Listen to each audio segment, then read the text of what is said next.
Sukhu tax நேர்களுக்கு வணக்கம். நான் சுகன்யா கணேஷ். என் பெயர் கவிதா. எனது சொந்த ஊர் திண்டுக்கல் மாவட்டத்திலிருந்து சற்று தொலைவில் அமைந்துள்ள மலைகள் சூழப்பட்ட அழகான கிராமம்.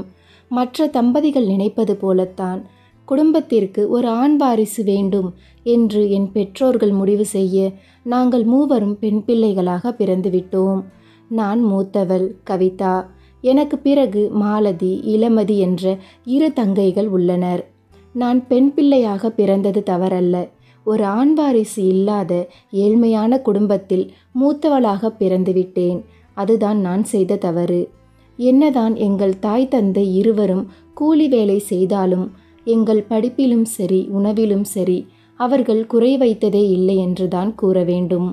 எங்கள் ஊரிலேயே இருக்கும் ஒரு அரசாங்க பள்ளியில் படித்து வந்த நாங்கள் மூவரும் ஏழ்மையிலும் சந்தோஷமாகத்தான் வாழ்ந்து கொண்டிருந்தோம். காரணம் என் அப்பா. நாங்கள் மூவரும் பெண் பிள்ளைகளாக பிறந்துவிட்டோமே என்ற கவலையும் வருத்தமும் துளியும் இல்லாத என் அப்பா எங்கள் மூவரின் மீதும் அளவு கடந்த அன்பும் பாசமும் வைத்திருந்தார். என் அம்மாவிற்கு ஒரு ஆண் வாரிசு இல்லையே என்ற குறை மட்டும் அவர்களின் மனதில் நீங்காத துயரம் போல ஒட்டி கொண்டிருந்தது.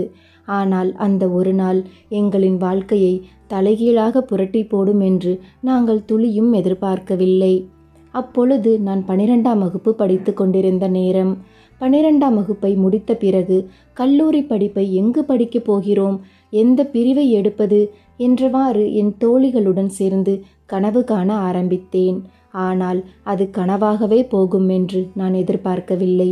திடீரென்று என் தந்தை மாரடைப்பால் இறந்துவிடவே என் குடும்பம் நிலை குலைந்தது. எங்கள் குடும்பத்தின் ஆணிவேரே முறிந்துவிட்டது. இனி எங்களால் என்ன செய்ய முடியும் என்றவாறு நாங்கள் புலம்ப ஆரம்பித்தோம். என் அப்பாவின் விதி முடிந்துவிட்டது. அடுத்து நாங்கள் எங்களின் வாழ்க்கையை நகர்த்த வாழ்ந்துதான் ஆக வேண்டும் என்று எனது மனதை தேற்றிக்கொள்ள முயற்சி செய்தாலும் என் அம்மாவை என்னால் தேற்ற முடியவில்லை.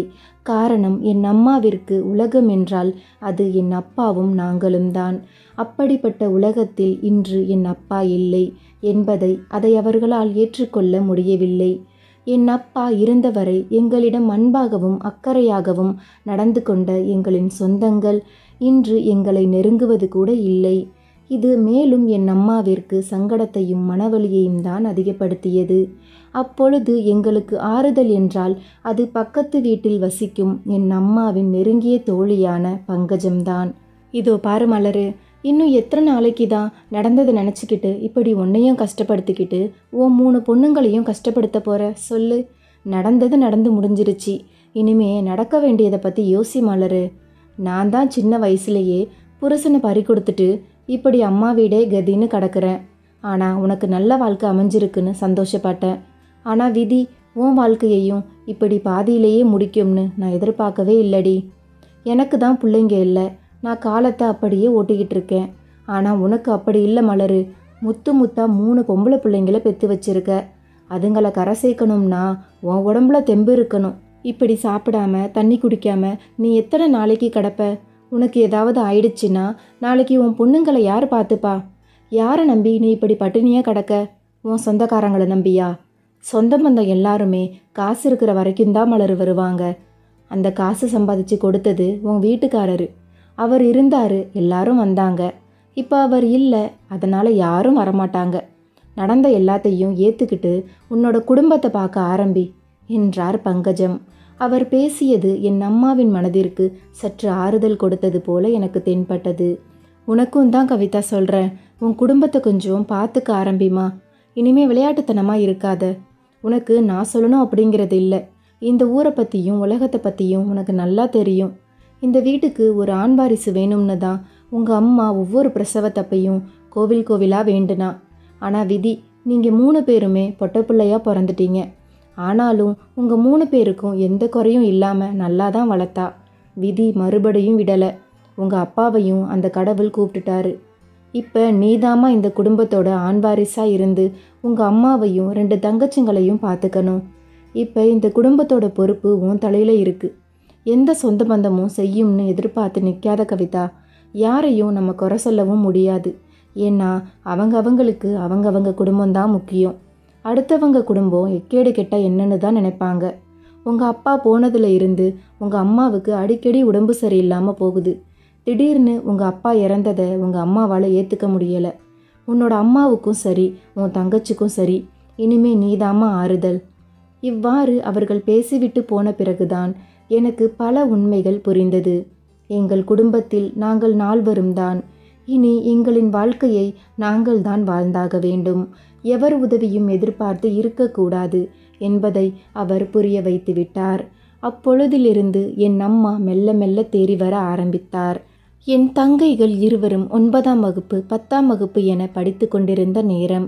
அவர்களை தேற்றிய நான் துயரத்திலிருந்து சற்று வெளியில் வர எனது படிப்பில் கவனத்தை செலுத்த ஆரம்பித்தேன். எனது 12ஆம் வகுப்பு தேர்வையும் நல்லபடியாக எழுதி நல்ல மதிப்பெண் பெற்றேன். எங்களால் முன்பு போல சந்தோஷமாக எங்களின் வாழ்க்கையை நகர்த்த முடியவில்லை என்றாலும் ஓரளவு நகர்த்துவதற்கு நாங்கள் கற்றுக்கொண்டோம் என்றுதான் கூற வேண்டும். என் அப்பாவின் கனவு நான் படித்து ஒரு நல்ல வேலையில் அமர வேண்டும் என்பதுதான். அதனை யோசித்த என் அம்மாவும் மீண்டும் கூலி வேலைக்கு செல்ல ஆரம்பித்தார். இதுநாள் வரை கல்லூரி படிப்பை பற்றிய கனவில் மிதந்த எனக்கு இன்று ஏனோ படிக்க விருப்பம் இல்லாமல் போனது. காரணம் என் குடும்ப சூழ்நிலை. இந்த குடும்பத்திற்காக என் அம்மா தன்னை மாற்றிக்கொள்ள ஆரம்பித்து விட்டார். ஆனால் என்னால் மட்டும் சுயநலமாக யோசிக்க முடியவில்லை. மூத்தவளாக இந்த குடும்பத்தின் பொறுப்பு என்னிடம் உள்ளது என்பதை யோசித்து நான் கல்லூரி படிப்பை நிறுத்திவிட்டு வேலைக்கு செல்லலாம் என்ற முடிவை எடுத்தேன். என் அப்பாவின் கனவு பெண் பிள்ளையாக இருந்தாலும் படித்து ஒரு நல்ல வேலையில் இருக்க வேண்டும் என்பதுதான். அது நான் செய்தால் என்ன, என் 2 தங்கைகள் செய்தால் என்ன? என் படிப்பிற்காக என் அம்மா கஷ்டப்படுவதை நான் விரும்பவில்லை. அதனால் என் அப்பாவின் கனவை நிறைவேற்ற நான் வேலைக்கு செல்ல ஆரம்பித்தேன். இதில் என் அம்மாவிற்கு துளியும் உடன்பாடு இல்லை என்பது எனக்கு தெரிந்தும் அவர்களை சமாதானப்படுத்திய நான் வேலை தேட ஆரம்பித்தேன். பிறகு எனக்கு தெரிந்த ஆசிரியரின் உதவியால் பக்கத்து டவுனில் இருக்கும் ஒரு 5 ஸ்டார் ஹோட்டலில் வரவேற்பாளர் பணியில் சேர்ந்தேன். என் அப்பாவின் ஆசைப்படி என் 2 தங்கைகளையும் படிக்க வைத்து வந்தேன். நான் வேலைக்கு சென்ற காரணத்தால் வீட்டின் மொத்த பாரமும் குறைய ஆரம்பித்தது. இப்படியே மாதங்கள் வருடங்களாக உருண்டோடின. என் 2 தங்கைகளும் 12ஆம் வகுப்பை முடிக்க அவர்கள் இருவரையும் கல்லூரியில் சேர்த்து படிக்க வைத்தேன். இப்படி எங்களின் வாழ்க்கையை நிம்மதியாக வாழ ஆரம்பித்த நேரம். அப்பொழுதுதான் பழைய சொந்தங்களின் கண்களுக்கு நாங்கள் தென்படவும் ஆரம்பித்தோம். அன்று ஞாயிற்றுக்கிழமை என்பதால் அனைவரும் வீட்டில் இருந்த நேரம். எங்களின் தூரத்து உறவான அத்தையும் மாமாவும் வீட்டிற்கு வந்தனர். என்னதான் அவர்களின் மேல் எங்களுக்கு கோபம் இருந்தாலும் அதை வெளிப்படுத்தாத நாங்கள் அவர்களை நல்லபடியாகத்தான் உபசரித்தோம். என்ன மலர், என்னடா இவ்வளவு நாள் இல்லாம திடீர்னு வந்திருக்கோம்னு தானே பார்க்குற? எல்லாம் நல்ல விஷயமா தான் வந்திருக்கோம் என்று அவர்கள் பேசத் தொடங்குவதற்கு முன் எனக்கு ஏதோ தவறாக இருப்பது போல புரிந்தது. நான் நினைத்தது சரிதான். என்ன மலர் பண்ணுறது, எங்களுக்கும் இங்கே வந்து உங்களை பார்க்கணும், உங்களுக்கு ஆறுதலாக 4 வார்த்தை பேசணும்னு ஆசை தான். என்னால் அவ்வளவு தூரத்தில் இருந்து இங்கே அடிக்கடி வர முடியலை. ஃபோனில் பேசணும்னாலும் அதுவும் முடியாமல் போயிடுச்சு. எப்படியோ கவிதா அப்பா இறந்ததுக்கப்புறம் நீங்கள் எப்படி வாழ போகிறீங்கன்னு நினச்சி நான் அடிக்கடி கவலைப்பட்டுக்கிட்டே இருந்தேன். நல்ல வேலை, உன் பொண்ணு கவிதா உன் பையன் மாதிரி இருந்து வீட்டோட மொத்த பொறுப்பையும் நல்லா பார்த்துக்கிறா. இந்த மாதிரி ஒரு பொண்ணு கிடைக்க நீ கொடுத்து வச்சிருக்கணும் மலரு. இந்த பொண்ணை விட்டுட்டு ஆம்பளை பையன் இல்லைன்னு நீ வருத்தப்பட்டு இருந்த பாரு, உன்னை சொல்லணும். சரி, வந்த விஷயத்தை விட்டுட்டு பழச பேசி உங்கள் மனசை கஷ்டப்படுத்திட்டேன். அது ஒன்றும் இல்லை மலரு, என் பையனுக்கு பொண்ணு பார்த்துக்கிட்டு இருக்கேன். வெளியில் பார்க்கலாம்னு தான் நினச்சேன். ஆனால் நம்ம சொந்தத்திலேயே தான் நம்ம கவிதா இருக்கா. அவளை விட்டுட்டு நான் வெளியில் போய் பொண்ணு பார்த்தா ஊரில் 4 பேர் என்ன பேசுவாங்க சொல்லு. அதுபோக இவ்வளவு நாள் நீங்கள் கஷ்டப்பட்டு எப்படியோ வாழ்ந்துட்டீங்க. இனியும் நீங்கள் கஷ்டப்படுறத எங்களால் பார்க்க முடியலை. அதான் ஏதோ எங்களால் முடிஞ்ச ஒரு சின்ன உதவி. கவிதாவை என் பையனுக்கு கல்யாணம் பண்ணி வச்சு அவளை என் வீட்டுக்கு மருமகளாக கூட்டிகிட்டு போகலாம்னு நினைக்கிறேன். நீ என்ன சொல்கிற மலரு என்று அவர்கள் பேசியது எனக்கு அதிர்ச்சியை தான் கொடுத்தது. என் அம்மாவின் பதில் என்னவாக இருக்கும் என்ற பதற்றத்துடனே அவர் முகத்தையே பார்த்து கொண்டிருந்தேன். நீங்கள் சொல்கிறது சரிதான் அண்ணி, ஆனால் என் வீட்டுக்காரர் போனதுக்கப்புறம் இந்த குடும்பம் என்ன ஆகும்னு நினச்சி நான் ரொம்ப கவலைப்பட்டு நொந்து போயிருந்தேன். என் மூத்த பொண்ணு கவிதா தான் இப்போ வரைக்கும் இந்த குடும்பத்தோட பாரத்தை சுமக்கிறா. அவள் காலேஜில் சேர்ந்து படிக்கணும்னு ரொம்ப ஆசைப்பட்டா. இப்போ இந்த குடும்பத்துக்காக அந்த படிப்பை தியாகம் பண்ணிட்டு வேலைக்கு போய் அவள் 2 தங்கச்சிங்களையும் படிக்க வச்சுக்கிட்டு இருக்கா. இந்த குடும்பத்துக்கு இனிமே எல்லாமே அவ தான். அவளோட முடிவு என்னவோ அதுதான் என் முடிவும். இதில் அவளுக்கு விருப்பம் இருக்கான்னு நேராக நீங்கள் அவகிட்டயே கேளுங்க. நான் சொல்கிறதுக்கு எதுவும் இல்லை என்று என் அம்மா கூறியது எனக்கு மகிழ்ச்சியை கொடுத்தது என்று தான் கூற வேண்டும். என்னம்மா கவிதா, மலர் இப்படி சொல்கிறா, நீ என்னம்மா சொல்கிற? என் பையனை கட்டிக்கிறதுல உனக்கு விருப்பம்தானே? ஏன் அத்தை, நான் பதில் சொல்கிறது இருக்கட்டும். நான் இப்போ தான் உங்கள் கண்ணுக்கு தெரியுறேனா? இவ்வளவு நாள் நாங்கள் எப்படி இருக்கோம், எப்படி வாழ்கிறோம், எதையுமே நீங்கள் கேட்கல. இப்போ திடீர்னு வந்து பொண்ணு மட்டும் கேட்குறீங்களே, அது எப்படி? படிக்காமல் எந்த வேலை வெட்டிக்கும் போகாமல் ஊரை சுற்றிக்கிட்டு குடிச்சிக்கிட்டு அலையிற உங்கள் பையனுக்கு எங்கே தேடியும் பொண்ணு கிடைக்கலன்னு கடைசியாக எங்கள் வீட்டை தேடி வந்திருக்கீங்க, அப்படித்தானே? உங்கள் குடும்பத்தில் நடக்கிற எதுவும் எங்களுக்கு தெரியாதுன்னு நினச்சிக்கிட்டு இருக்கீங்களா? நான் தெரியாமல் தான் கேட்குறேன். எங்களை பார்த்தா உங்களுக்கு எப்படி தெரியுது? இப்படிப்பட்ட கேடுகட்ட ஒரு பையனை பெற்று வச்சுக்கிட்டு யாருமே பொண்ணு கொடுக்கல, சரி அப்பா இல்லாமல் கஷ்டத்தில் குடும்பம் நடத்துகிறாங்க, அந்த பொண்ணு வீட்டில் இருந்து மூத்த பொண்ணை கட்டிக்கிட்டு வந்துடுவோம், நாம் கேட்டால் அவங்க வீட்டோட சூழ்நிலையால் இல்லை நான் சொல்ல போகிறாங்க அப்படின்னு முடிவு பண்ணி தானே 2 பேரும் இங்கே வந்திருக்கீங்க. கவிதா, என்ன வாய் ரொம்ப நீளுது? பெரியவங்கன்னு கொஞ்சம் கூட மரியாதை இல்லாமல் இப்படியா பேசுவாங்க? இதோட நிறுத்திட்டேன்னு ரொம்ப சந்தோஷப்படுங்க. இதுக்கு மேலே ஏதாவது பேசுகிறதுக்குள்ள நீங்களா கிளம்புறது உங்களுக்கு நல்லது என்றேன். என்ன மலரு, உன் பொண்ணு இப்படி பேசுகிறா? நீ எதுவுமே பேசாமல் வாயை மூடிக்கிட்டு அவள் பேசுகிறத வேடிக்கை பார்த்துக்கிட்டு உட்காந்துக்கிட்டு இருக்க. வீடு தேடி வந்தவங்களுக்கு இப்படியா மரியாதை கொடுக்கறது? ஏதோ பாவம் கஷ்டப்படுறீங்களே, சரி உன் மூத்த பொண்ணுக்கு ஒரு வாழ்க்கை கொடுக்கலாம்னு வீடு தேடி வந்தா இப்படியா அவமானப்படுத்துறீங்க? நீங்கள் இப்படி இருப்பீங்கன்னு நான் எதிர்பார்க்கவே இல்லை.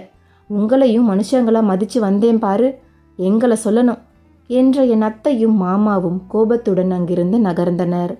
கவிதா, என்னம்மா இது? அதுக்காக இப்படியா பேசுவ? பெரியவங்க கிட்ட இப்படி பேசுனா நாளை பின்ன அது நமக்கு தான் பிரச்சனையாக வரும். அம்மா நீ சும்மா இரு, நான் பேசினதில் எந்த தப்பும் இல்லை, எல்லாம் சரியாக தான் பேசியிருக்க. அவங்க பெற்று வச்சிருக்கிற குடிகார பையனுக்கு எங்கே தேடியும் பொண்ணு கிடைக்கலன்னு நம்ம வீட்டுக்கு என்ன கேட்டு வந்திருக்காங்க. நான் என்ன இழிச்ச வாயாமா? நம்ம கஷ்டத்தை காரணமாக காட்டி அந்த குடிகாரனை கட்டிக்கிறதுக்கு? நாம் கஷ்டப்படும் போது எந்த சொந்த பந்தமும் நமக்கு உதவலை. இப்போ நாம் வாழ்க்கையை நாம் ஓரளவு வாழ்கிறோம். இப்போ மட்டும் நமக்கு எதுக்குமா சொந்த பந்தம்? வேண்டாம்மா, நம்ம வாழ்க்கையை நாமளே வாழ்ந்துப்போம், அவங்களோட உதவி நமக்கு வேண்டாம் என்று நான் கூற என் அம்மாவிற்கும் அது புரிந்ததால் அமைதியாக இருந்துவிட்டார். இப்படியே நாட்கள் நகர்ந்த நிலையில் என் 2 தங்கைகளும் கல்லூரி படிப்பை நல்லபடியாக முடித்தனர். கவிதா, நான் சொல்கிறேனேன்னு என் மேலே கோவப்படாதம்மா. அதான் வளர்மதியும் இளமதியும் அவங்க காலேஜ் படிப்பை முடிச்சிட்டாங்கல்ல, இனிமே அவங்க வாழ்க்கையை அவங்களே பார்த்துப்பாங்க.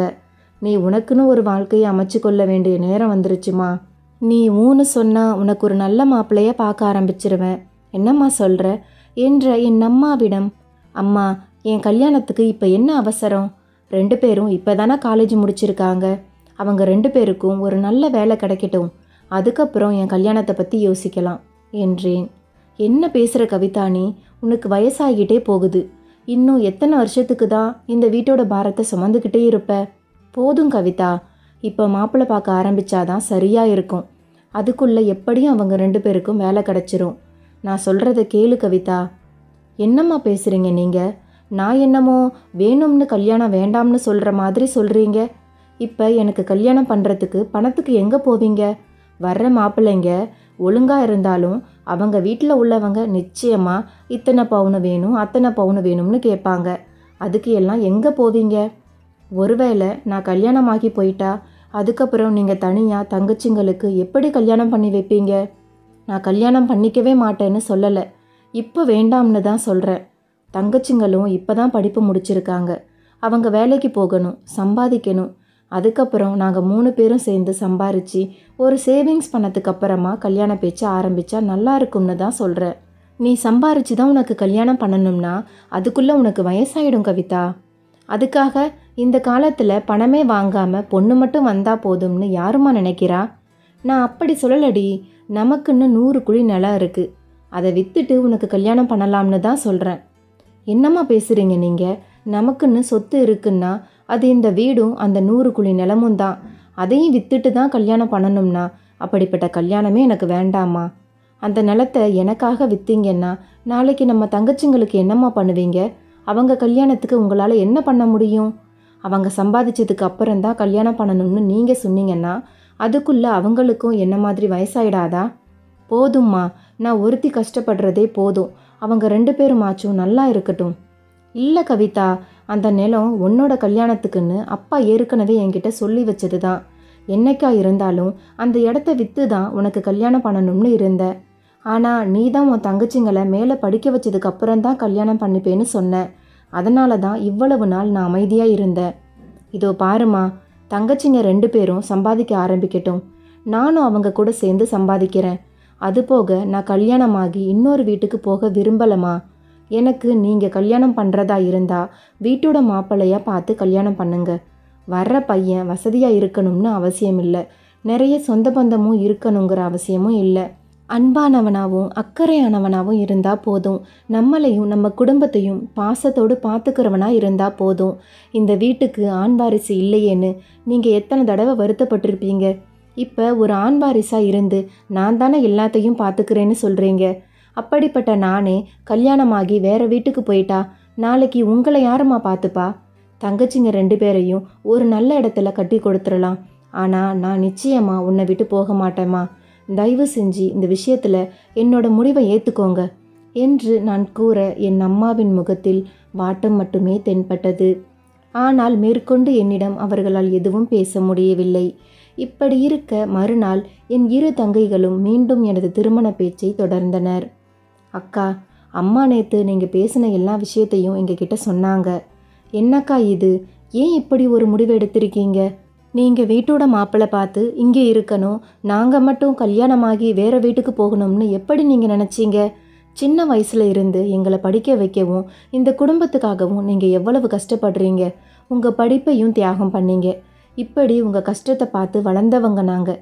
அப்படி இருக்கும்போது நாங்கள் மட்டும் எப்படி இன்னொரு வீட்டுக்கு கல்யாணமாகி போவோம்னு எதிர்பார்த்தீங்க? உங்களுக்கு முன்னாடியே நாங்கள் 2 பேரும் முடிவெடுத்துட்டோம். நாங்களும் எந்த காரணத்தை கொண்டும் அம்மாவை விட்டு பிரிஞ்சு போக மாட்டோம். அப்படி எங்களுக்கும் கல்யாணம்னு ஒன்று நடந்தா வீட்டோட மாப்பிள்ளையாக பார்த்து கல்யாணம் பண்ணி வைங்க. என்னடி பேசுகிறீங்க நீங்கள்? இதுக்காகத்தான் உங்களை இவ்வளவு கஷ்டப்பட்டு படிக்க வச்சேனா? என்னோட ஒட்டுமொத்த சந்தோஷமும் நீங்கள் 2 பேரும் வாழ்கிற வாழ்க்கையில் தானடி இருக்குது. தயவு செஞ்சு புரிஞ்சுக்கோங்க. நீங்கள் 2 பேரும் எங்கள் மேலே எவ்வளவு பாசம் வச்சுருக்கீங்கன்னு எங்களுக்கு நல்லாவே புரியுதுடி. அதுக்காக நீங்களும் இந்த மாதிரி முடிவெடுக்கணும்னு எந்த அவசியமும் இல்லை. அப்போ நீங்கள் மட்டும் எதுக்காக இப்படி ஒரு முடிவு எடுத்திருக்கீங்க? அம்மா சொல்கிற மாதிரி நம்மளோட நிலத்தை விற்று ஒரு நல்ல பையனாக பார்த்து கல்யாணம் பண்ணிக்கோங்க. எங்களுடைய வாழ்க்கையை இனிமேல் நாங்கள் பார்த்துக்கிறோம். என்னடி பெரிய மனுஷங்க மாதிரி பேச ஆரம்பிச்சிட்டீங்க? நான் சொல்கிறது எப்படியும் உங்களுக்கு புரிய போகிறதில்ல. புரிஞ்சுக்கிற பக்குவமும் இன்னும் உங்களுக்கு வரலை. அதனால் இது எல்லாத்தையும் மறந்துட்டு வேலை தேடுறதுல கவனத்தை செலுத்துங்க. உங்கள் 2 பேருக்கும் ஒரு நல்ல வேலை கிடச்சிருச்சுன்னா நம்ம வீட்டோட மொத்த பாரமும் இறங்கின மாதிரி. அக்கா, அது இல்லை அக்கா, நாங்கள் சொல்கிறத கொஞ்சம் கேளுக்கா. இதோ பாரு இளமதி, தயவு செஞ்சு இனிமேல் இதை பற்றி பேசாமல் அடுத்து என்ன பண்ணணும்னு அதை பற்றி யோசிங்க என்று நான் கூறிவிட்டு அங்கிருந்து நகர்ந்தேன். இப்படி நாட்கள் நகர நான் ஆசைப்பட்டது போலவே அவர்களுக்கு ஒரு நல்ல வேலை கிடைத்தது.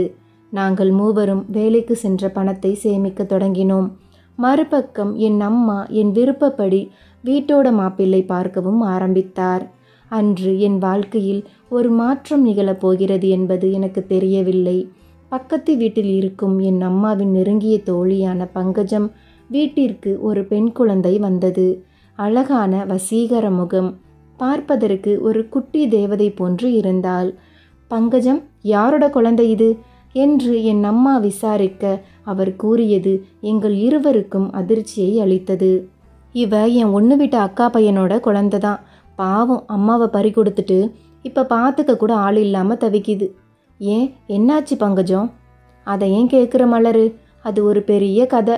என் அக்கா பையன் ராமு லவ் பண்ணி வீட்டுக்கு தெரியாமல் ஓடி போய் கல்யாணம் பண்ணான். கல்யாணமாகி புருஷனும் பொண்டாட்டியும் சந்தோஷமாக தான் இருந்தாங்க. ஒரு பொம்பளை பிள்ளையும் பிறந்துச்சு. அந்த பொண்ணு தான் இவ. இந்த பொண்ணுக்கு 3 வயசு இருக்கும். அவங்க அம்மாவுக்கு திடீர்னு உடம்பு சரியில்லாமல் போயிடுச்சு. என்ன ஏதுன்னு ஹாஸ்பிட்டல் போகிறதுக்குள்ள பாவம் அந்த பொண்ணு இந்த உலகத்தை விட்டு போயிட்டா. அன்னையிலிருந்து என் அக்கா பையன் ராமு குடிக்கு அடிமையாயிட்டான். ராவும் பகலும் மூச்சு விடாமல் குடியே கெதின்னு கிடக்கான். இப்படி இருக்கும்போது ஒரு பொம்பளை பிள்ளைய அவன் எப்படி பார்த்துப்பான்னு என் அக்கா 2 பேரையும் வீட்டுக்கு கூட்டிகிட்டு வந்தாங்க. அங்கே வந்தும் தினமும் குடிச்சிக்கிட்டே இருந்தான். என் அக்காவும் மாமாவும் எவ்வளவோ அவனை திருத்துறதுக்கு முயற்சி செஞ்சாங்க. ஆனால் அவன் கேட்குறதா இல்லை. அந்த அளவுக்கு தன் பொண்டாட்டி மேலே பாசம் வச்சிருக்கான் போல. என் அக்கா இந்த குழந்தைய ஒரு காப்பகத்தில் விட்டுட்டு ராமுவுக்கு வேற ஒரு நல்ல பொண்ணாக பார்த்து கல்யாணம் பண்ணி வைக்கணும்னு ஆசைப்பட்டா. அதை தெரிஞ்சுக்கிட்ட ராமு தன்னோட குழந்தைய தூக்கிக்கிட்டு வீட்டை விட்டே போயிட்டான். பாவம், ஒரு குழந்தையோட எங்கே போனான்னு தெரியாமல் வீட்டில் உள்ள நாங்கள் எல்லாரும் தவிச்சு போயிட்டோம். அதுக்கப்புறம் எப்படியோ கஷ்டப்பட்டு கண்டுபிடிச்சி இதுக்கு மேலே அவன் அக்கா வீட்டில் இருக்க வேண்டாம்னு கொஞ்ச நாளைக்கு இங்கே இருக்கணும்னு தான் 2 பேரையும் கூட்டிகிட்டு வந்துட்டேன். இங்கே நானும் அம்மாவும் தானே, வேற யார் இருக்கா? ஏதோ இந்த குழந்தை மூஞ்ச பார்க்க பாவமாக இருந்துச்சு, அதான் கொஞ்ச நாளைக்கு நான் பார்த்துக்கிறேன்னு சொல்லி இங்கே கூட்டிகிட்டு வந்துட்டேன். இவ்வாறு பங்கஜம் கூற தாயின் பாசத்திற்காக ஏங்கும் அந்த குழந்தையின் அழகான பிஞ்சு முகம் என் கண்களில் நீரை வரவழைத்தது. அந்த குழந்தையை அன்போடு தூக்கிய நான் அவள் முகத்தையே பார்த்து கொண்டிருந்தேன். அந்த நேரத்தில் ராமு வீட்டை விட்டு கண்கள் சிவந்தபடி வெளியில் வந்தார். சித்தி, பாப்பா எங்க? உன் பொண்ணு எங்கேயும் போகலடா, இங்கே தான் இருக்கா. கவிதா தான் தூக்கி வச்சுக்கிட்டு இருக்கா பாரு என்று அவர் கூற, என்னை சிறிதளவும் பார்க்காதவர் அவர் குழந்தையை என்னிடமிருந்து பிடுங்கியபடி தூக்கி கொண்டு சட்டென்று வீட்டினுள் நுழைந்து விட்டார். இவன் தாமா என் அக்கா பையன் ராமு. என்னதான் குடியே கெதின்னு கடந்தாலும் அவன் பொண்ணை யார்கிட்டையும் விடமாட்டாமா. அந்த நிலைமையிலும் அந்த குழந்தைக்கு ஊட்டி விடுறது, தூங்க வைக்கிறது, தாலாட்டு பாடுறதுன்னு அப்படி பார்த்துக்கிறான். இந்த காலத்தில் யார் இப்படியெல்லாம் பார்த்துப்பா சொல்லு? அந்த கடவுளுக்கு உண்மையாகவே கண்ணு இல்லைம்மா. அப்படி இருந்திருந்தா இவ்வளவு சீக்கிரம் அவன் பொண்டாட்டியை அவன்கிட்ட இருந்து பிரிச்சிருக்க மாட்டாரு. என்னமோ அவன் தலையெழுத்து, யாரை சொல்லி என்ன பண்ண முடியும்? பாவம், அந்த குழந்தை நினச்சாதான் பாவமாக இருக்கு என்ற பங்கஜம் கூறிவிட்டு நகர என் அம்மாவும் தனது வேலையை தொடர ஆரம்பித்து விட்டார். ஆனால் என் மனது மட்டும் என்னவோ அந்த குழந்தையின் முகத்தை மட்டுமே நினைத்து பார்த்து கொண்டிருந்தது. அந்த குழந்தையின் முகம் என் மனதில் ஆழமாக பதிந்துவிட்டது. அப்பொழுதிலிருந்து வேலைக்கு சென்று வந்த நேரம் போக மீதமுள்ள நேரங்களில் குழந்தையை அழைத்து கொண்டு வந்து என்னுடன் வைத்து விளையாடுவதை வழக்கமாக கொண்டிருந்தேன். அன்றும் வேலை விட்டு வந்த நான் வழக்கம் போல அந்த குழந்தையை அழைத்து கொண்டு வந்து அவளுடன் ஆசையாக விளையாடி கொண்டிருந்தேன். எப்பொழுதும் கவனமுடன் இருக்கும் நான் அன்று சற்று கவனம் சிதறிவிட்டேன். அம்மா எனக்காக என் அருகில் வைத்திருந்த காஃபியை எதிர்பாராமல் குழந்தை தட்டிவிட அவளின் கையில் பட்டு அவள் துடித்த துடிப்பை எப்பொழுதும் என்னால் மறக்க முடியாது. அவளை சமாதானப்படுத்த முடியாமல் தவித்து கொண்டிருந்த நேரத்தில் ராமு உள்ளே வந்தார். தன் குழந்தையை அந்த நிலையில் பார்த்த எவருக்கும் கோபம் வரத்தான் செய்யும். அதிலும் சற்று அதிக பாசத்தை வைத்துள்ள ராமுவால் தனது கோபத்தை கட்டுப்படுத்த முடியவில்லை. என்ன நடந்தது என்று கூட விசாரிக்காமல் என் கன்னத்தில் பலார் என்று அறைந்துவிட்டு தன் குழந்தையை தூக்கி கொண்டு அங்கிருந்து நகர்ந்து விட்டார். அவர் அடித்தது எனக்கு வலியை கொடுக்கவில்லை, மாறாக அந்த குழந்தையின் வலியை மட்டுமே உணர்ந்து துடித்து கொண்டிருந்தேன். எந்த ஜென்மத்து பந்தமோ தெரியவில்லை. அந்த குழந்தையின் மீதான ஈர்ப்பு நாளுக்கு நாள் எனக்கு அதிகமாகத்தான் இருந்தது. இப்படி இருக்க மறுநாள் குழந்தையை பார்ப்பதற்காக சென்றேன். தன் மடியில் வைத்து அந்த குழந்தைக்கு அலங்காரம் செய்து கொண்டிருந்தவரை பார்த்த எனக்கு மேலும் அதிர்ச்சியாகத்தான் இருந்தது. இந்த காலத்திலும் இப்படி ஒருவரா என்று என் உள்ளம் பூரிப்படைந்தது. அந்த நிமிடம் என்னுள் ஏதோ ஒரு மாற்றம். அது என்னவென்று தெரியாத நான் அவரையே பார்த்து கொண்டிருந்தேன். பிறகு என்னை சற்று திரும்பி பார்த்தவர் எழுந்து நின்றார். என்ன மன்னிச்சிருங்க, நேற்று என்ன நடந்துச்சுன்னு எதையும் விசாரிக்காம கோபத்தில் உங்களை அடிச்சிட்டேன். அதுக்கப்புறம்தான் சித்தி நடந்ததை சொன்னாங்க. நீங்கள் பாப்பா மேலே எவ்வளவு அன்பு வச்சிருக்கீங்கன்னு புரிஞ்சுக்காம போயிட்டேன். எனக்கு அப்புறம் என் பொண்ணை நல்லா பார்த்துக்கிறது நீங்கள் மட்டும்தான். அப்படிப்பட்ட உங்களை நான் அடிச்சிருக்கக்கூடாது. நேற்று நான் அப்படி நடந்துக்கிட்டதுக்கு தயவு செஞ்சு என்னை மன்னிச்சிருங்க என்றார். சேச்சே, நான் எதுவும் உங்களை தப்பாக எடுத்துக்கலை. நீங்கள் பாப்பா மேலே வச்சிருக்கிற பாசம் உங்கள் கண்ணை மறைச்சிருச்சு, அவ்வளவுதான். இதில் எனக்கு எந்த வருத்தமும் இல்லை. இப்போ பாப்பாவுக்கு எப்படி இருக்குது? பெருசாக வலி எதுவும் இல்லைல்ல? ரொம்ப அழுதாளா? அவள் அப்போவே அதை மறந்துட்டு விளையாட ஆரம்பிச்சிட்டா. நான் தான் உட்காந்து அழுதுகிட்டு இருந்தேன். சரி, பாப்பாவை கூட்டிட்டு போக தானே வந்தீங்க, இந்தாங்க கூட்டிட்டு போங்க என்றவர் என்னிடம் அவர் குழந்தையை கொடுப்பதிலிருந்து அவர் என்னை எவ்வளவு நம்புகிறார் என்பது எனக்கு புரிந்தது. பிறகு ஆசையுடன் அந்த குழந்தையை வாங்கிய நான் என் வீட்டிற்கு அழைத்து வந்தேன். அதுநாள் வரை அமைதியாக இருந்த என் அம்மா அன்று இப்படி பேசுவார் என்று நான் துளியும் எதிர்பார்க்கவில்லை. கவிதா, என்ன கவிதா இது? நீ நடந்துக்கிறது எதுவும் வர வர சரியில்லை. ஏம்மா, என்ன ஆச்சு? இல்லை, ஏதோ அந்த குழந்தைய பாவம் பார்த்து தான் நீ கூட்டிகிட்டு வந்து விளையாடுறேன்னு நினச்சேன்.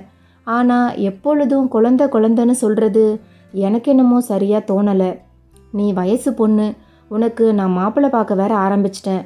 இந்த நேரத்தில் நீ அந்த குழந்தை கூட இப்படி பழகுறது சரியில்லைம்மா. அம்மா எது சொன்னாலும் உன் நல்லதுக்கு தான், புரிஞ்சு நடந்துக்க என்ற என் அம்மா கூறிவிட்டு நகர்ந்ததை என்னால் புரிந்து கொள்ள முடிந்தது. ஆனால் இந்த குழந்தையின் முகம் என்னை யோசிக்க விடவில்லை என்றுதான் கூற வேண்டும். என் அம்மா என்னிடம் அது பற்றி பேசாமல் இருந்திருக்கலாம். ஏனென்றால் என் அம்மா பேசிவிட்டு போன பிறகுதான் ராமுவின் மீதான அன்பும் பரிதாபமும் எனக்கு அதிகமானது. அவர் யார், எப்படிப்பட்டவர், அவரின் வயது என்ன, நல்லவரா கெட்டவரா, அவர் மனைவி எப்படி இருப்பார், அவரின் திருமணத்தில் நடந்தது என்ன என்று எதையும் யோசிக்காத என் மனது அவர் தன் குழந்தையின் மீது காட்டும் தூய்மையான உள்ளத்தை மட்டுமே நேசிக்க ஆரம்பித்தது. நாட்கள் நகர குழந்தையோடு சேர்த்து அவரையும் நேசிக்க ஆரம்பித்தேன். இது காதல் என்று வெளிப்படையாக கூறிவிட முடியாது. ஏனென்றால் காதலிக்கும் பக்குவத்திலும் நான் இல்லை, அதை ஏற்றுக்கொள்ளும் நிலைமையிலும் அவர் இல்லை. ஆனால் ஒன்று மட்டும் எனக்கு புரிந்தது. இதுநாள் வரை எத்தனையோ ஆண்மகன்களை பார்த்திருக்கிறேன். எவர் மீதும் வராத அந்த ஒரு ஈர்ப்பு ராமுவின் மீது வந்திருக்கிறது என்பது மட்டும் எனக்கு நன்றாக புரிந்தது. இதை என்னால் எப்படி என் அம்மாவிடம் கூற முடியும்? மீறி கூறினால் அதை அவர் எப்படி எடுத்துக்கொள்வார்? என் தங்கைகள் என்னை எப்படி பார்ப்பார்கள் என்ற தயக்கம் என்னுள். வசதியான மாப்பிள்ளை இல்லை என்றாலும் தன் பெண்ணை வாழ்நாள் முழுவதும் ஒரு நல்ல வேலை பார்த்து கண்கலங்காமல் காப்பாற்றும் ஒரு ஆண்மகனை தேடிக்கொண்டிருக்கும் என் அம்மாவிடம் நான் ஒரு குழந்தைக்கு தகப்பனான ஒரு குடிகாரனை விரும்புகிறேன் என்று என்னால் எப்படி கூற முடியும்? இருப்பினும் மனதில் எதையும் வைத்து கொள்ள தெரியாத நான் என் அம்மாவிடமும் என் இரு தங்கைகளிடமும் என் மனதில் உள்ள விருப்பத்தை வெளிப்படையாக கூறினேன். என் அம்மாவிடமிருந்து பதில் எதுவும் வராத நிலையில் என் இரு தங்கைகளும் என் பக்கம் இருந்தது எனக்கு சற்று மன ஆறுதலை கொடுத்தது. ஆனால் அவ்வளவு நேரம் அமைதியாக இருந்த என் அம்மாவின் கண்களில் கண்ணீர் துளிகள். பதறிய நான் அவரின் கண்ணீரை துடைக்க, அம்மா, என்னம்மா ஆச்சு? நான் எடுத்த முடிவு தப்புன்னு நீங்கள் நினைக்கிறீங்களா? இல்லை கவிதா, நீ ஒரு முடிவு எடுத்தா அது நிச்சயம் சரியாக தான் இருக்கும்னு நான் நம்புகிறேன்.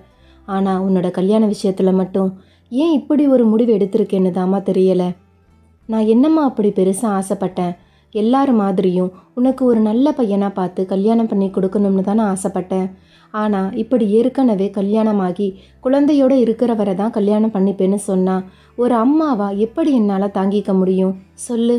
அம்மா, உங்களோட கஷ்டம் எனக்கு புரியுதுமா. ஆனால் ஒரு விஷயத்தை புரிஞ்சுக்கோங்க. உங்கள் பொண்ணுக்கு நல்ல வாழ்க்கை கிடைக்கணும்னு தானே ஆசைப்பட்டீங்க. ஒருவேளை நீங்கள் ஆசைப்பட்ட மாதிரி கல்யாணம் ஆகாத ஒரு பையனுக்கு என்னை கல்யாணம் பண்ணி கொடுத்து நாளைக்கு அவன் என்னை கொடுமைப்படுத்தினா உங்களால் அதை பார்த்து நிம்மதியாக இருக்க முடியுமா சொல்லுங்க? கல்யாணம் ஆனவராக இருந்தா என்ன, ஆகாதவராக இருந்தா என்ன, உண்மையான பாசமும் அன்பும் ஒரு மனுஷங்கிட்ட இருக்கிறது எவ்வளவு பெரிய விஷயம்னு உங்களுக்கு தெரியுமா? அதை நான் ராமுக்கிட்ட பார்க்குறேம்மா. அவர் இப்போ எந்த வேலை வெட்டிக்கும் போகாமல் குடிக்கிறாரு தான், நான் இல்லைன்னு சொல்லலை. ஆனால் அவர் தன்னோட குழந்தை மேலே எவ்வளவு பாசம் வச்சிருக்கிறாரு. குடிபோதையில் கூட தன்னோட குழந்தைய எப்படி பார்த்துக்கிறாரு தெரியுமா? அவங்க மனைவி இறந்து 1 வருஷத்துக்கு மேலே ஆகுது. இதுவே இன்னொருத்தராக இருந்தால் ஒரு பொம்பளை பிள்ளை இருக்குது அதை பார்த்துக்கணுங்கிறதுக்காக அதை காரணமாக காட்டி இன்னொரு கல்யாணம் பண்ணியிருந்திருப்பாங்க.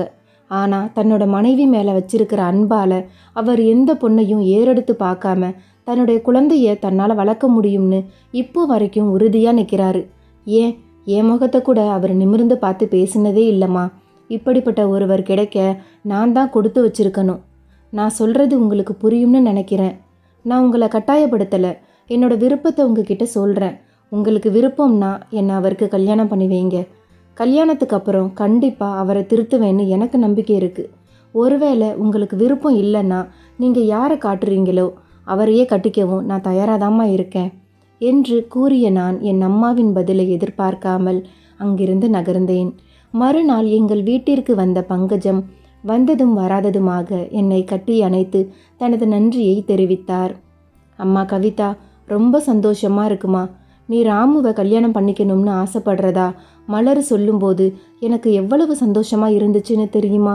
நீ எடுத்த முடிவு சரிம்மா. ராமு ரொம்ப நல்ல பையன், அன்பானவன். இப்போ அவன் குடிகாரனு தான் எல்லாருக்கும் தெரியும். ஆனால் அவன் இன்ஜினியரிங் படிச்சுட்டு ஒரு நல்ல கம்பெனியில் கை நிறைய சம்பளத்தில் தான் வேலை செஞ்சான். விதி அவனை இந்த நிலைமையில கொண்டு வந்து விட்டுருச்சு. நாளைக்கு உனக்கும் அவனுக்கும் கல்யாணம் நடந்தா அவன் நிச்சயமாக மாறுவான்னு எனக்கு நம்பிக்கை இருக்குமா. அவன்கிட்ட நான் பேசி இந்த கல்யாணத்துக்கு சம்மதிக்க வைக்கிறேன். நீ எதுக்கும் கவலைப்படாத கவிதா என்ற பங்கஜம் என்னை வாரி அணைத்து முத்தமிட்டு அங்கிருந்து நகர்ந்தார். என் அம்மாவிற்கு இந்த திருமணத்தில் உடன்பாடு இல்லை என்றாலும் எனக்காக ஒப்புக்கொண்டு விட்டார் என்பதை பங்கஜம் பேசிவிட்டு போனதிலிருந்து தெரிந்து கொண்டேன். மகிழ்ச்சியின் பெருவெள்ளத்தில் நான் மூழ்கிய தருணத்தில் அவர் எப்படியாவது என்னை திருமணம் செய்து கொள்ள சம்மதிக்க வேண்டும் என்ற கவலை மட்டுமே என்னை உறுத்தி கொண்டிருந்தது. ராமுவிடம் பங்கஜம் என்ன பேசுவார் என்பதை தெரிந்து கொள்ள விருப்பப்பட்ட நான் அவர் வீட்டிற்கு சென்றேன். இதோ பாருங்க சித்தி, எனக்கு யாரும் வேண்டாம். என் குழந்தைய என் அம்மா பார்த்துப்பாங்கன்னு நம்பி தான் அவங்க வீட்டுக்கு போனேன். ஆனால் எப்போ என்னோட பொண்ணை ஆசிரமத்தில் விட்டுட்டு எனக்கு இன்னொரு கல்யாணம் பண்ணணும்னு சொன்னாங்களோ அப்போவே அவங்கள வெறுத்துட்டு அங்கே இருக்கக்கூடாதுன்னு முடிவு பண்ணி தான் வீட்டை விட்டு வெளியே போனேன். மன ஆறுதலுக்காகத்தான் நீங்கள் கூப்பிட்டீங்கன்னு கொஞ்ச நாளைக்கு இங்கே வந்து தங்க ஒத்துக்கிட்டேன். இப்படி நீங்களும் எனக்கு இன்னொரு கல்யாணம் பண்ணி வைக்கணும்னு சொன்னால் அதுக்கப்புறம் நான் இந்த வீட்டில் இனிமேல் இருக்கிறதுல எந்த அர்த்தமும் இல்லை என்ற ராமு கூறியதை கேட்டுக்கொண்டிருந்த நான் உள்ளே சென்றேன். இதோ பாருங்க, நான் சொல்கிறத ஒரு நிமிஷம் கேளுங்க. அதுக்கப்புறம் என்னை கல்யாணம் பண்ணிக்கிறதுல விருப்பம் இல்லைன்னு நீங்கள் சொன்னீங்கன்னா நிச்சயமாக நான் உங்களை கட்டாயப்படுத்த மாட்டேன். என்னோட குடும்பத்தை பற்றி உங்களுக்கு நல்லாவே தெரியும்.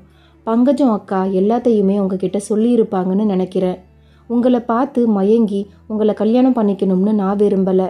உங்களை விரும்புவதற்கு முன்னாடியே நான் உங்கள் பாப்பாவை விரும்பிட்டேன்னு தான் சொல்லணும்.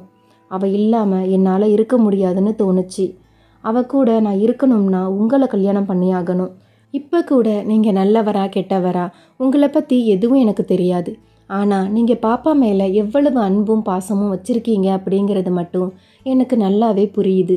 அந்த ஒரு காரணத்துக்காக தான் உங்களை நான் கல்யாணம் பண்ணிக்கணும்னு நினச்சேனே தவிர மற்றபடி வேறு எந்த காரணமும் இல்லை. கல்யாணத்துக்கு அப்புறம் நீங்கள் என் கூட வாழணும்னு எந்த அவசியமும் இல்லை. நான் எதிர்பார்க்கவும் இல்லை. நான் உங்கள் குழந்தைக்கு அம்மாவாக இருக்கணும்னு மட்டும்தான் ஆசைப்படுறேன்.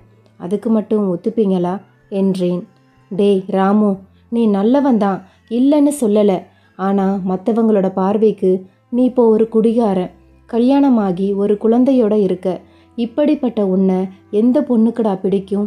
ஆனால் கவிதா உன்னை தான் கல்யாணம் பண்ணிக்கணும்னு ஆசைப்படுறானா? இதில் இருந்து நீ தெரிஞ்சுக்க வேண்டாமா? அவள் எதிர்பார்க்கறது உன் அன்பு மட்டும்தான். அவள் இது நாள் வரைக்கும் அவளோட குடும்பம்தான் முக்கியம்னு இருந்தா. அவங்களுக்காக தான் எல்லாத்தையும் தியாகம் பண்ணிட்டு வாழ்ந்தா. இப்போ அவளுக்குன்னு ஒரு ஆசை இருக்குன்னா அது உன்னை கல்யாணம் பண்ணிக்கிறது தான்டா. அந்த அளவுக்கு உன்னோட மனசை நல்லா புரிஞ்சு வச்சிருக்கா. இவளை விட உன் பொண்ணுக்கு ஒரு நல்ல அம்மா இந்த ஜென்மத்தில் கிடைக்க மாட்டாடா. உனக்காக இல்லைனாலும் உன் பொண்ணுக்காக இந்த கல்யாணத்துக்கு நீ ஒத்துக்க என்று பங்கஜம் கூற சிறிது நேரம் மௌனமாக இருந்தவர் தலையசைத்து என்னை திருமணம் செய்து கொள்ள சம்மதித்தார். கடைசியாக உங்ககிட்ட ஒரே ஒரு விஷயம் சொல்லணும். எனக்கும் ஒரு எதிர்பார்ப்பு இருக்குது. அந்த எதிர்பார்ப்புக்கு நீங்கள் ஒத்துப்பீங்கன்னு நான் நம்புகிறேன். என் வீட்டில் ஆண் வாரிசு இல்லை. என் அம்மாவை நான் தான் பார்த்துக்கணும். அதனால் நீங்கள் எங்கள் கூடவே இருக்கணும்னு ஆசைப்படுறேன். அப்படி இல்லைன்னா நான் எங்கே வாழ்கிறேனோ அங்கே என் அம்மாவுக்கும் ஒரு இடம் வேணும்னு ஆசைப்படுறேன் என்றவாறு தயக்கத்துடன் கூறினேன். என் பொண்ணுக்கு ஒரு பாட்டி வேணும்னு தான் ஆசைப்பட்டு என் அம்மா வீட்டுக்கு போனேன். ஆனால் எப்போ அவங்க மனசில் அப்படி ஒரு எண்ணம் வந்துச்சோ இனிமே அவங்க தேவையில்லைன்னு முடிவு பண்ணி தான் இங்கே வந்தேன். நான் உன்னை கல்யாணம் பண்ணுறதுனால என் பொண்ணுக்கு ஒரு குடும்பம் கிடைக்கிதுன்னா அதுக்கு என்னைக்கும் நான் தடையாக இருக்க மாட்டேன் என்று அவர் கூறியது மகிழ்ச்சியின் உச்சத்திற்கு என்னை கொண்டு சென்றது. பிறகு அனைவரின் முன்னிலையிலும் எங்களின் திருமணம் சாதாரணமாக நடைபெற்றது. திருமணம் முடிந்த இரவு பங்கஜத்தின் வீட்டில் எங்களின் முதலிரவிற்கான ஏற்பாடு செய்யப்பட்டிருந்தது. இதில் துளியும் உடன்பாடு இல்லாத நாங்கள் இருவரும் தனித்தனியே உறங்கினோம். ஆனால் இது என் அம்மாவிற்கு மிகுந்த மனவேதனையை அளிக்கும் என்று நான் எதிர்பார்க்கவில்லை. இருப்பினும் எனக்காக பொறுத்து கொண்டவர் என்னை என் போக்கில் விட்டுவிட்டார்.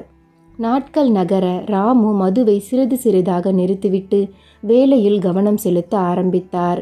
என்னதான் என் மீது என் கணவருக்கு ஈடுபாடு இல்லை என்றாலும் என் குடும்பத்தை அவர் குடும்பமாக நினைத்து எங்களுக்காக உழைக்கவும் ஆரம்பித்தார். அவரின் உறுதுணையோடு என் அம்மாவின் ஆசைப்படியும் என் ஆசைப்படியும் என் இரு தங்கைகளுக்கும் நல்ல வரன்களை பார்த்து நல்லபடியாக திருமணத்தை நடத்தி முடித்தேன். அவர்களும் தங்கள் புகுந்த வீட்டிற்கு நல்லபடியாக சென்றுவிட்டனர். எனது மொத்த பாரமும் இறங்கிவிட்டது என்ற மன நிம்மதியோடு என் காலத்தை நகர்த்த ஆரம்பித்தேன். ஆனால் என் அம்மாவின் மனதில் மகிழ்ச்சி இல்லை. காரணம், நான் இன்னும் எனது வாழ்க்கையை ஆரம்பிக்கவில்லை என்பதுதான். இது பற்றி அவர் என்னிடம் கூறவில்லை என்றாலும் எனக்கு நன்றாகவே புரிந்தது. எனினும் அவரின் அன்பை மட்டுமே எதிர்பார்த்து அவரை திருமணம் செய்து கொண்ட நான் வேறு எதையும் எதிர்பார்க்கவில்லை என்பதால் குழந்தையை வளர்க்கும் பொறுப்பில் மட்டுமே அதிக நாட்டத்தை செலுத்தி வந்தேன். ஒரு நாள் ராமுவிடம் என் அம்மா பேசினார். ஆனால் அவர் இவ்வாறு பேசுவார் என்று நான் துளியும் யோசிக்கவில்லை. தம்பி, இந்த குடும்பத்துக்காக நீங்கள் எவ்வளவோ செஞ்சிருக்கீங்க. இதுக்கு எல்லாம் என்ன கைமாறு செய்ய போகிறேன்னு எனக்கே தெரியலை.